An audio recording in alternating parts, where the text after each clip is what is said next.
तो चलिए अब हम प्रश्न नंबर 2 का दूसरा नंबर का गुणनखंड निकालकर जांच करते हैं और देखते हैं कि क्या ये जो पूछ रहा है कि दो संख्याओं का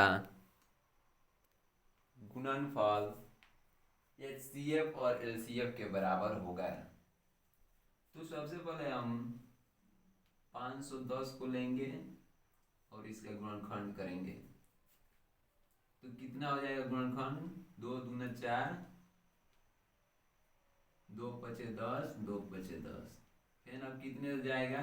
3 से जाएगा ना। 3 अठे 24, 3 पचा 15। फिर 3 से जाने के बाद 5 से जाएगा।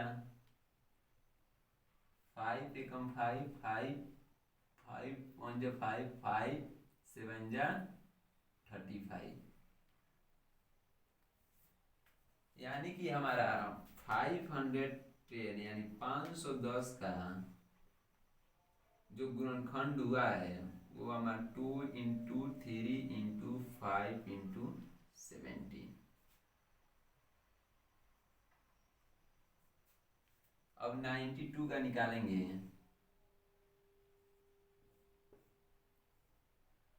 2 से करेंगे तो 2 चौके 8, 2 छक 12। फिर 2 से करेंगे तो 2 दूना 4, फिर 2 त्याई 6। यानी कि हमारा 92 का है जो कितना निकलेगा? 2 इंटू 2 इंटू 23। अब इन दोनों संख्याओं में देखेंगे कि इन दोनों में कॉमन कौन सा है। तो ये हमारे जो दो भाई जो दोनों में मिल रहा है। ठीक है। तो एचसीएफ निकालने की विधि में हमने बताया था, लिखा भी हूं कि इसमें दो उभयनिष्ठ संख्याओं की सबसे बड़ी यानी सबसे छोटी घात को लेते हैं। तो यानी दो और जो दो उभयनिष्ठ दोनों में है जो दो, उसकी जो सबसे छोटी घात है एक एक है। तो इसी को हम लेंगे यानी एचसीएफ हमारा क्या हो जाएगा? 2। और एलसीएम के लिए हमने बताया है कि इसमें प्रत्येक संख्याओं की सबसे बड़ी घात को लेते हैं। ठीक है। तो चलिए हम इसको सबसे पहले अभाज्य गुणनखंड रूप के कर लेते हैं कि एलसीएम के लिए हमें लेने में या आप लोगों को समझने में कोई गलतफहमी ना हो। यानी इसमें जो दो दो है, क्या ये दो दो को हम ये एक समान है तो इनकी घातों को हम जोड़ सकते हैं। यानी 2 के घात पे 2 और 23। ठीक है। तो एचसीएफ के लिए हमने बताया है कि प्रत्येक संख्याओं की सबसे बड़ी घात को लेते हैं। तो इसमें जो दो की बड़ी घात क्या है? 2 है। यानी एलसीएम के लिए हम क्या लिख सकते हैं? 2 के घात 2 इंटू 3 घात बड़ी घात क्या है? 3 है, सिर्फ 3 है। 5 का भी 5 ही है। 17 का 17 ही है और 23 का 23 ही है। ठीक है। तो अब हम जांच करेंगे। जांच करने जांच द्वारा लिख लीजिए। दो संख्याओं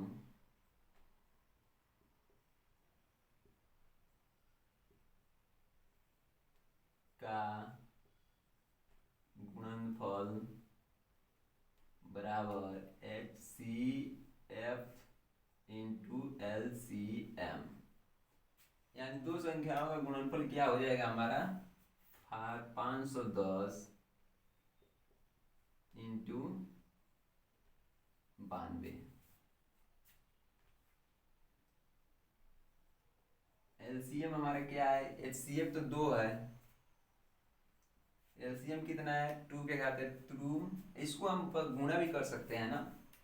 गुणा कर देंगे तो कितना आ जाएगा, 2 दूना 4, 4 3 12, 12 5 7, 17 6 102, यानी 1020 इंटू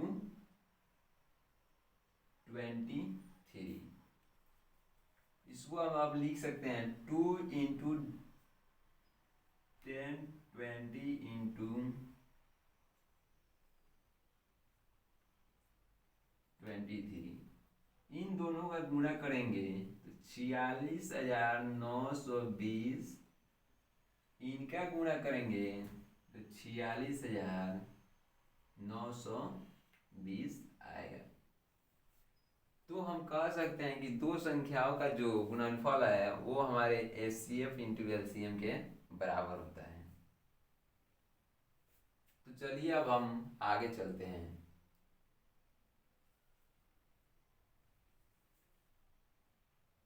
आगे चलते हैं और प्रश्न संख्या 3 का जो क्वेश्चन है उसको करेंगे।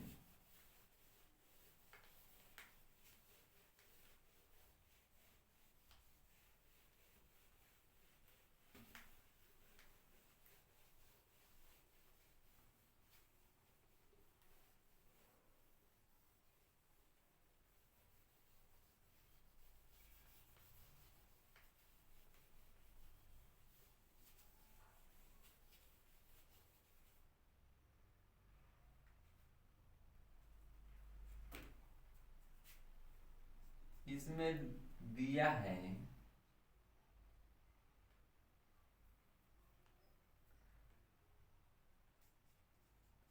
दिए गए पूर्णांकों का अभाज्य गुणनखंड, ये प्रश्न संख्या 3 है। अभाज्य गुणनखंड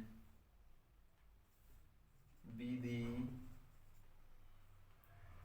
द्वारा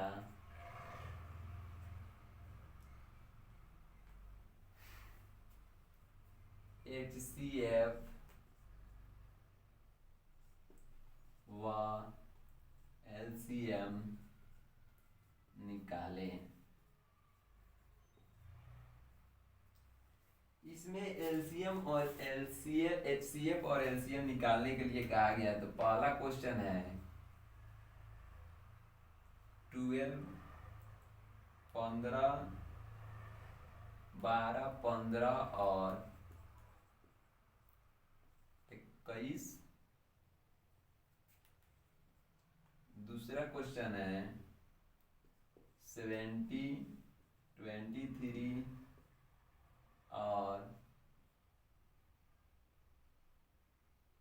29।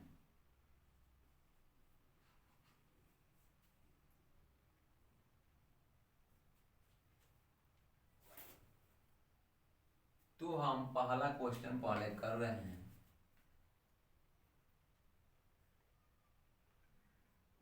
12 का अभाज्य गुणनखंड विधि द्वारा निकालेंगे।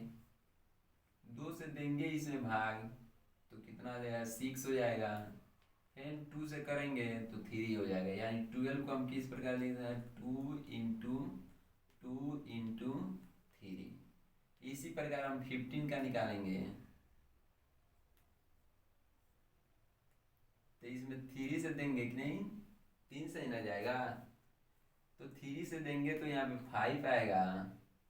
इसके बाद कोई भी संख्या से नहीं दिया जा सकता है, ठीक है। तो 15 को हम किस प्रकार लिख लेंगे, 3 into 5। अब 21 है,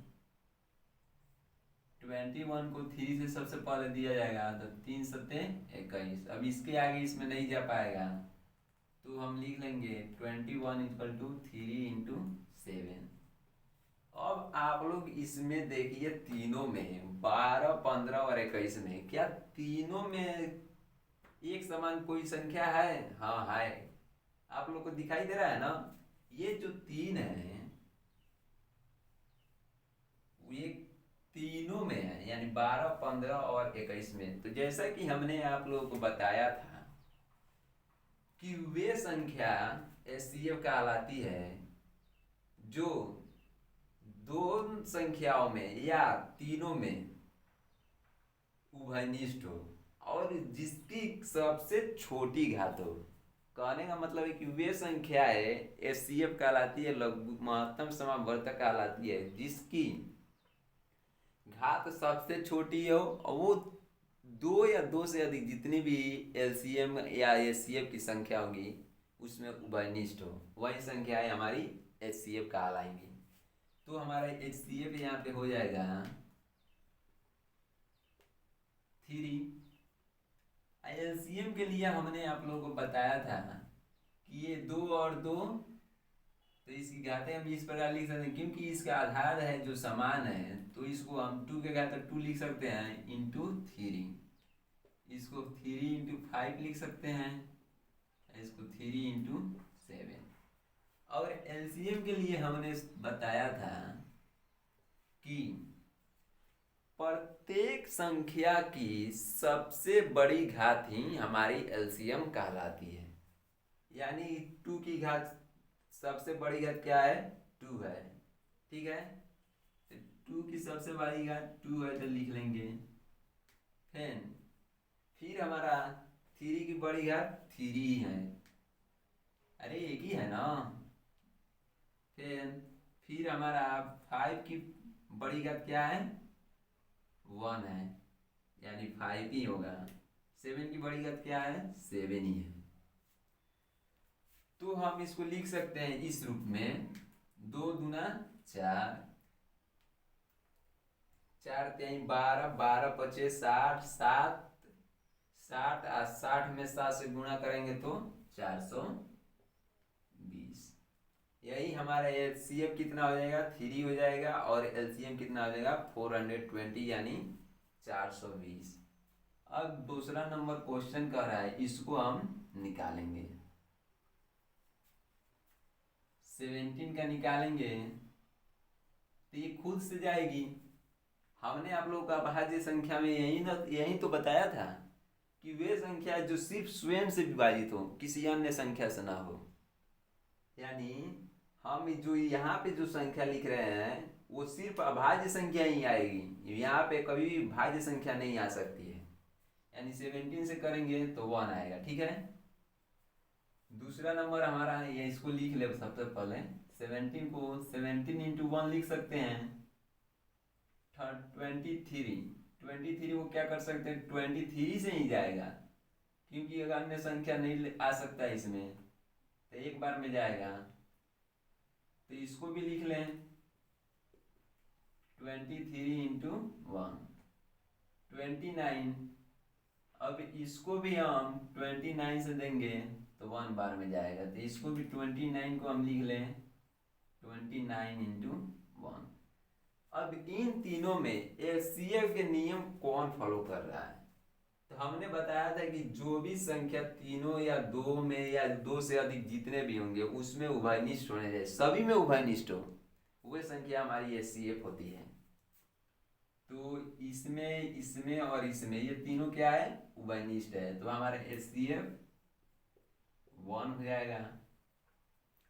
और हमने आप लोगों को यह भी बताया है कि एलसीएम प्रत्येक संख्या की सबसे बड़ी घात क्या कहलाती है? हमारी एलसीएम कहलाती है। यानी इसमें 17 सबसे बड़ी है, 17 की बड़ी घात 1 है, इसमें 23 की बड़ी घात 1 है, 29 की बड़ी घात 1 है, तो यही सब आएंगी।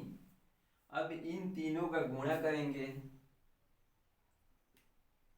17 से गुणा करेंगे 23 में, 17 ત્યાં 51, 17 दूना 34, 34 और 5 39।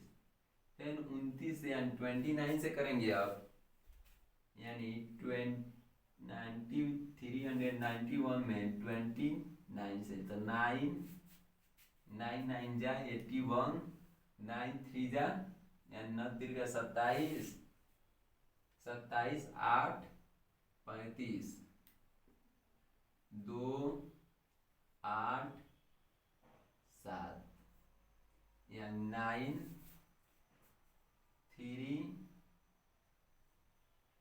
3 10।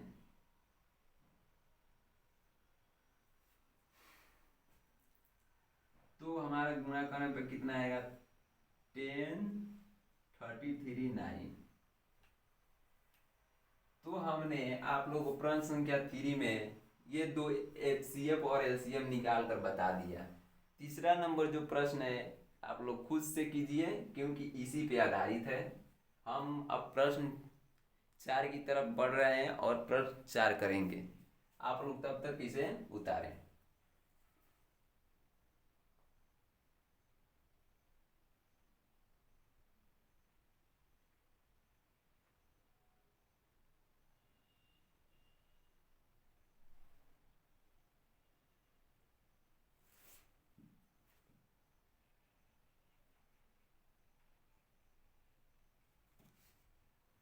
तो चलिए अब हम प्रश्न संख्या 4 करते हैं।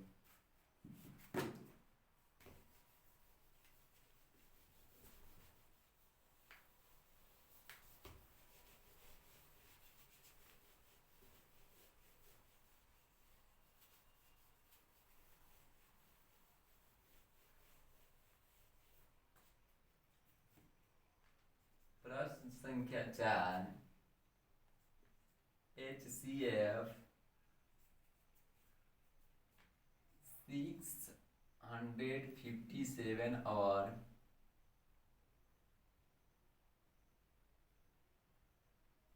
306 इजकल टू 9 है।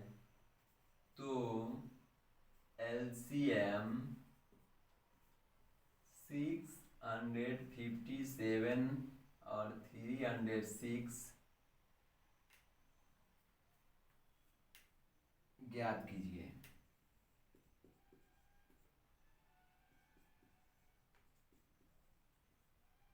यानी जैसा कि हमने आप लोगों को बताया है कि दो संख्याओं का गुणनफल बराबर HCF into LCM।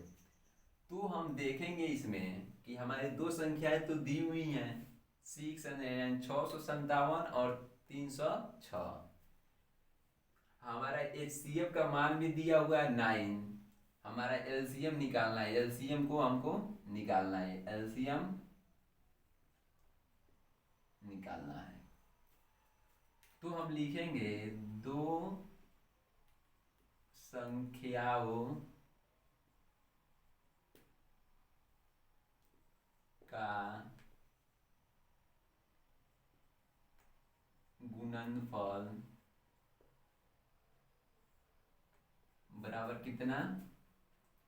HCF into LCM। यानी दो संख्या हमारी कौन कौन सी है? 6 5 यानी 657 इंटू 306 इजकल टू HCF का मान कितना है? 9 है इंटू LCM। तो LCM इजकल टू हमारा क्या हो जाएगा? 657 इंटू 306 बटे 9। क्योंकि ये जो गुणा में है वो भाग में चला आएगा। अब देखिए कि क्या है, हम 9 से इसमें भाग देंगे तो कटेगा 9 7 63, इसमें 2 बचा 29 का 27, यानी कि हमारा 73 इंटू 306। अब इन दोनों का गुणा करेंगे तो हमारा LCM निकल जाएगा। तो चलिए हम गुणा कर देते हैं। 306 यानी 306 इंटू 73, 3 छक 18, 3 टाइम 9, 7 छक 42, 7 तिरका 21, यानी 8 3 9 4 13 का 3 1 1 2 2, यानी हमारा 22,338। यही हमारा आंसर होगा। ये हमारा प्रश्न संख्या 4 है। अब हम प्रश्न संख्या 5 पे चलेंगे।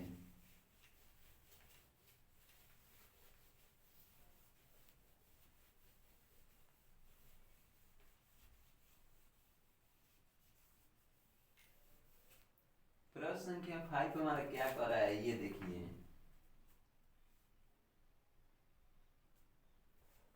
प्रश्न संख्या 5 को करने से पहले जो हमारा उदाहरण नंबर 4 है उसको समझना होगा। तो उदाहरण नंबर 4 हमारा क्या कह रहा है, सबसे पहले हम लिख दे रहे हैं यहाँ पे उदाहरण नंबर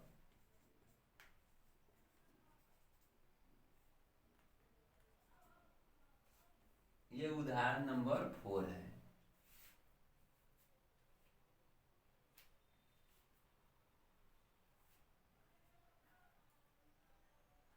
जांच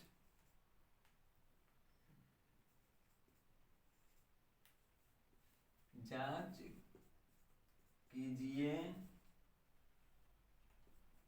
कि प्राकृत संख्या n के लिए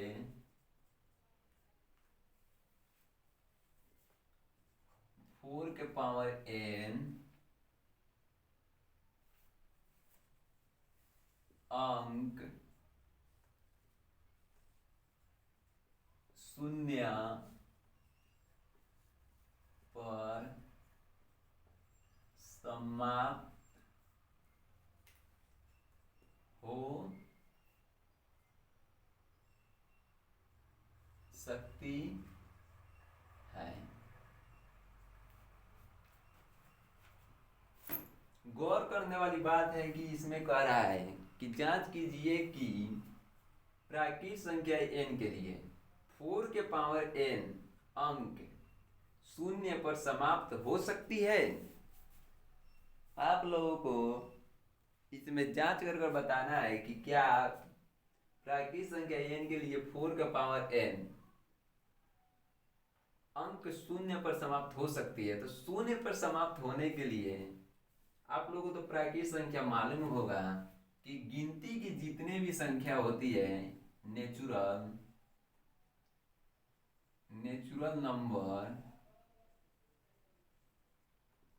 1 2 3 4 डॉट डॉट डॉट यानी नेचुरल नंबर को हम प्राकृत संख्या कहते हैं। तो आप लोग को मालूम ही होगा कि जो संख्या 2 और 5 दोनों से विभाजित हो वे संख्याएं हमारे शून्य पे समाप्त होंगी। जैसे कि हम एक आध एग्जाम्पल लेते हैं और जैसे हम देखिए यहाँ पे 420 10 भी ले सकते हैं, 50 भी ले सकते हैं। यानी कि कहने का मतलब यह है कि जिसके अंत में शून्य आएगा वे संख्याएं 2 और 5 दोनों से विभाजित होनी चाहिए। यानी उसके समाप्त हो सकती है, माने शून्य से समाप्त होने के लिए उसके अंत में यानी उसे विभाज्य अभाज्य गुणनखंड या किसी विधि द्वारा करने पे हमारे 2 और 5 से वो विभाजित होनी चाहिए। तो हम इसको करेंगे और देखेंगे क्या ये 2 और 5 से विभाजित है, क्योंकि इसके लास्ट में तो शून्य है ही। तो 2 से हम करेंगे तो कितना आएगा, 2 दूनी 4 2 एकम 2, फिर 2 से करेंगे तो 2 एकम 2 2 पचे 10।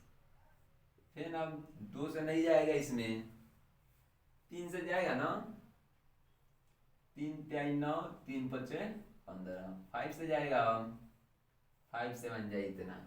तो इसमें आप लोग को साफ साफ दिखाई दे रहा है कि ये जो 420 है और जिसके अंत में शून्य है पे समाप्त हो रहा है वे संख्या 2 और 5 दोनों से विभाजित है। क्योंकि शून्य को लाने के लिए हमें 5 और 2 दोनों की आवश्यकता पड़ती है। जैसा कि इसमें भी देख रहे हैं, इसमें इसके भी अंत में शून्य है तो यह भी संख्या कितने से विभाजित होंगी, 2 और 5 से। इसको भी दे सकते हैं कि इसमें भी भाग देंगे तो यह भी संख्या कितने से विभाजित होगी? 2 और 5 से। यानी कहने का मतलब ये है कि जिस संख्या के अंत में शून्य लाना है वे संख्याएं 2 और 5 दोनों से विभाजित होनी चाहिए। तो चलिए हम इस प्रश्न को, उदाहरण नंबर 4 को हल करते हैं।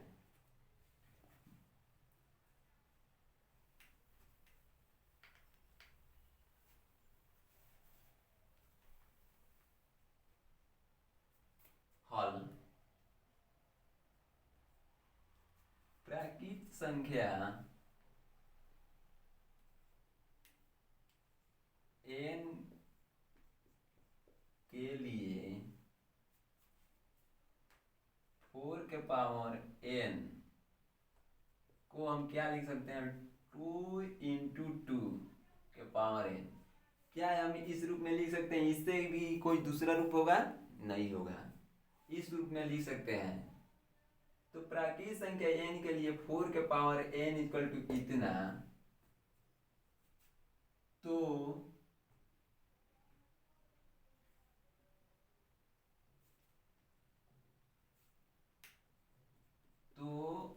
हम कह सकते हैं कि प्राकृत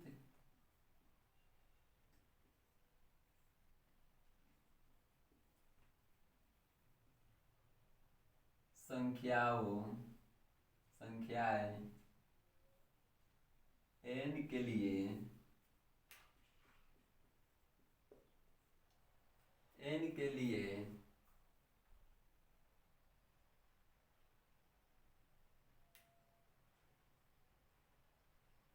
n के लिए 5 उपस्थित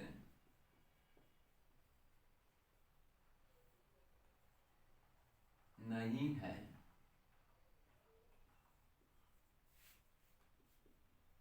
जिसके कारण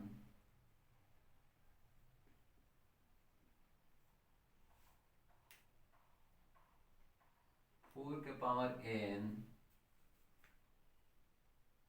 अंक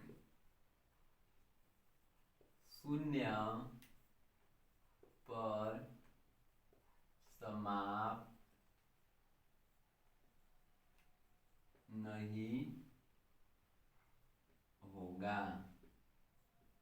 तो चलिए आप लोग इसको लिखिए और तब हम उदाहरण नंबर 4 ही के आधार पे हमारा क्वेश्चन नंबर जो 5 है प्रश्नावली 1.2 का, उसको करेंगे। तो चलिए इसको उतारिए।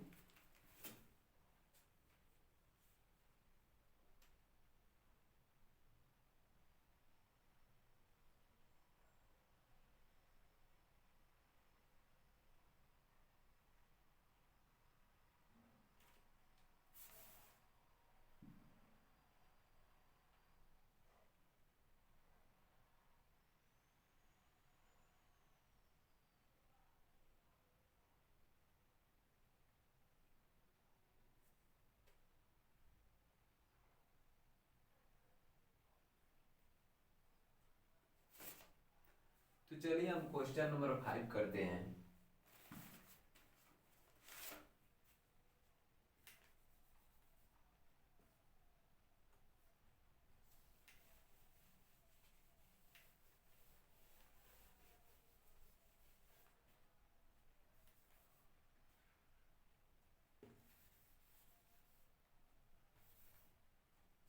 प्रश्न संख्या 5,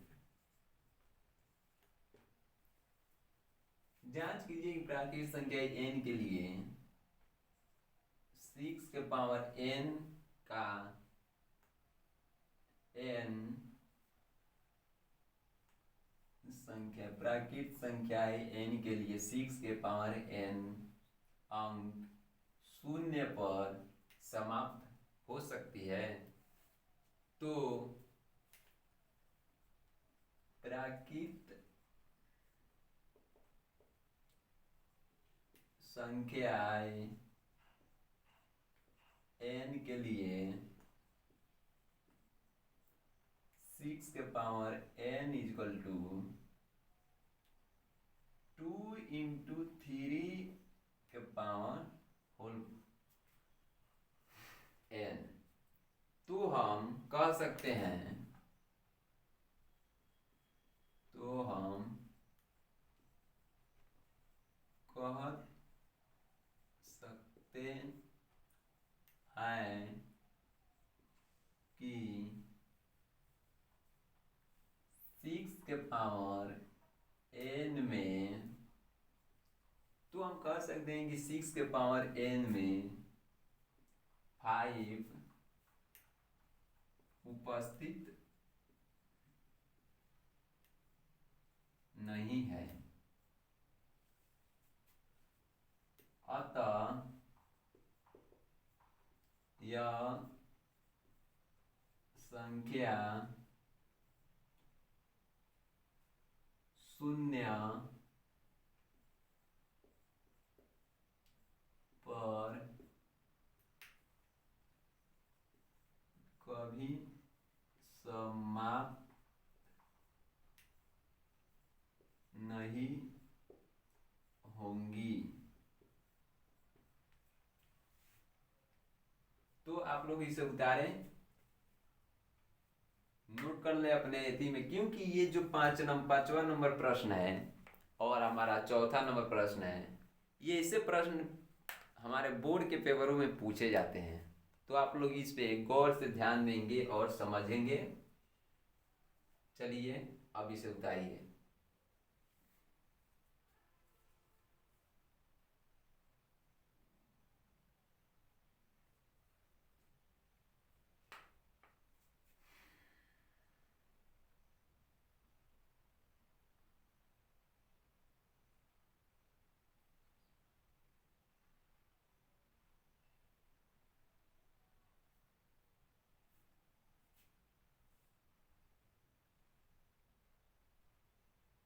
तो चलिए अभी से हम मिटाकर प्रश्न संख्या 6 बता रहे हैं।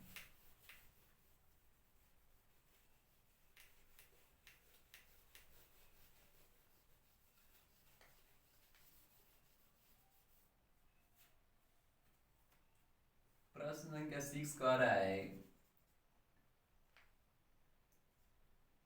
व्याख्या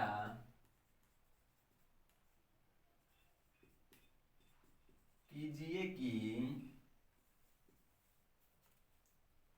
7 × 11 × 13 + 13 वह 7 × 6 × 5 × 4 × 3 × 2 × 1 + 5 भाज्य संख्या है। तो भाज्य संख्या की कंडीशन या परिभाषा हमने आप लोगों को बताया था कि वे संख्याएं जो 2 या 2 से अधिक विभाजित हो, यानी कि जिसका 2 या 2 से अधिक गुणनखंड होता है, वे संख्याएं हमारी क्या कहलाती है? भाज्य संख्या कहलाती है। तो सबसे पहले हम इसको करेंगे 7 × 11 × 13 + 13। इन दोनों में देखिए कि हमारा कॉमन क्या है, क्योंकि हमें इसे 2 खंडों में, यानी जिसका 2 गुणनखंड निकालना है, क्योंकि इसको 2 खंडों में विभाजित करना है। तो इसमें से 13, इसमें भी 13 है, इसमें भी 13, यानी 13 दोनों में है, तो 13 को बाहर कर देंगे। ये हमारा बचेगा क्या?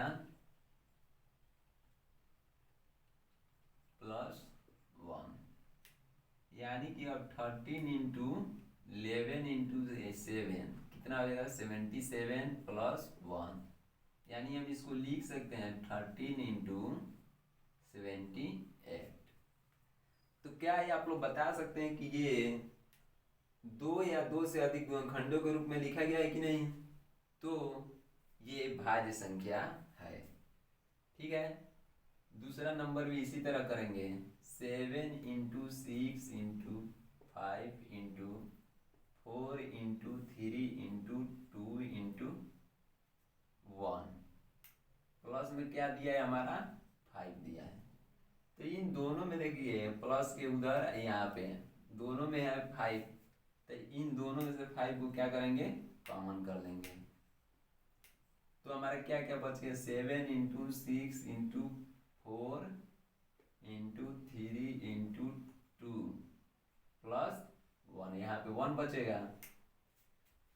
तो हम क्या करेंगे अब 2×3 6, 6×4 24, 24 अब 42 से गुणा कर दें। 7×6 42 × 24 यानी 42 और 24 के गुणा करेंगे तो 4×2 8, 4×4 16, 2×2 4, 2×4 8 यानी 8 0 9 10 यानी कि 1008 + 1